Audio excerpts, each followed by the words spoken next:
Paris Olympic 2024 का समापन हो चुका है। खेलों के इस महाकुंभ में कई सारे इतिहास रचे गए।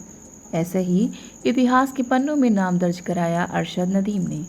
पेरिस के स्टेड डी फ्रांस में पुरुषों की जेवलिन स्पर्धा के अपने पहले प्रयास में जब पाकिस्तान के अरशद नदीम रनअप से चूके और फाउल कर बैठे तो लगा वे दबाव में हैं, लेकिन नियति ने उनके लिए कुछ और सोच रखा था।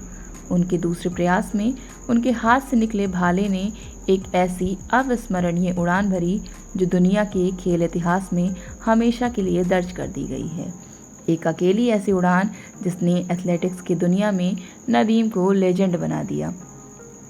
सच तो ये है कि दूसरे प्रयास में नदीम के भाले की 92.97 मीटर दूरी की इस उड़ान ने न केवल उनके लिए स्वर्ण पदक सुनिश्चित कर दिया था, बल्कि औरों के लिए स्वर्ण पदक के रास्ते भी बंद कर दिए थे। अब कोई चमत्कारी थ्रो ही नदीम से स्वर्ण पदक छीन सकती थी, और हम जानते हैं इस तरह के चमत्कार रोज रोज नहीं होते हैं। क्या ही कमाल वे करते हैं कि एक प्रतियोगिता की 6 थ्रो में वे 90+ मीटर की 2 थ्रो करते हैं, और नीदरलैंड के एड्रियान थोरकिल्डसन द्वारा 2008 के बीजिंग ओलंपिक में स्थापित 90.57 मीटर के पिछले ओलंपिक रिकॉर्ड को नेस्तनाबूद कर देते हैं। वे एक ऐसी थ्रो को अंजाम देते हैं जो अब तक की 6ठी सबसे लंबी थ्रो थी। नदीम की ये दूसरी थ्रो केवल 92.97 मीटर की उड़ान भर नहीं थी, बल्कि ये पाकिस्तान के पश्चिमी पंजाब के सुदूर कोने में स्थित एक छोटे से गांव मियां चुन्नू से दुनिया के सबसे खूबसूरत शहर पेरिस तक की लंबी उड़ान थी। एक गुमनाम जिंदगी से शोहरत की बुलंदियों तक पहुंचने की उड़ान।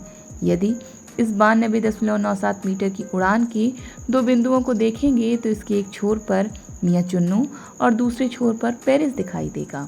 दरअसल ये उड़ान उनकी इन 2 बिंदुओं के बीच की मुश्किलों और संघर्षों से भरी यात्रा का एक खूबसूरत रूपक है। ये बात आज अतिशयोक्ति लग सकती है, लेकिन ये तय है कि आने वाले निकट भविष्य में वे किसी किंवदंती की तरह ही याद किए जाएंगे। जैसे हिंदुस्तान में ध्यानचंद को याद किया जाता है, मिल्खा सिंह को याद किया जाता है। उनकी ये जीत इसलिए और भी ज़्यादा शानदार है कि ये आसमानों के बीच का मुकाबला था।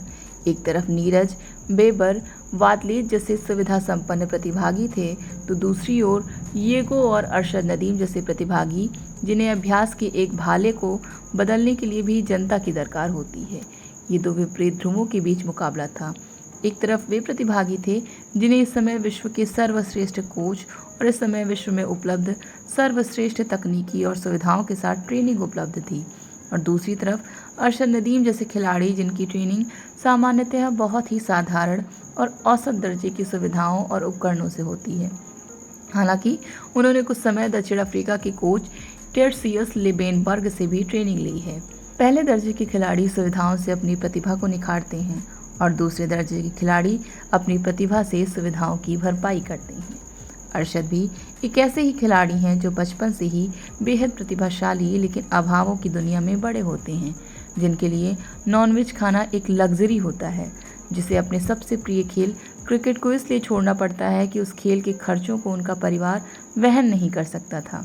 वे एक इतने गरीब मुल्क से आते हैं जो पेरिस ओलंपिक में भाग लेने वाले केवल 7 प्रतिभागियों का खर्च उठाने की कुव्वत नहीं रखता, और अंततः एक कमेटी ये निश्चय करती है कि देश केवल नदीम और उसके कोच की हवाई यात्रा का खर्च वहन करेगा।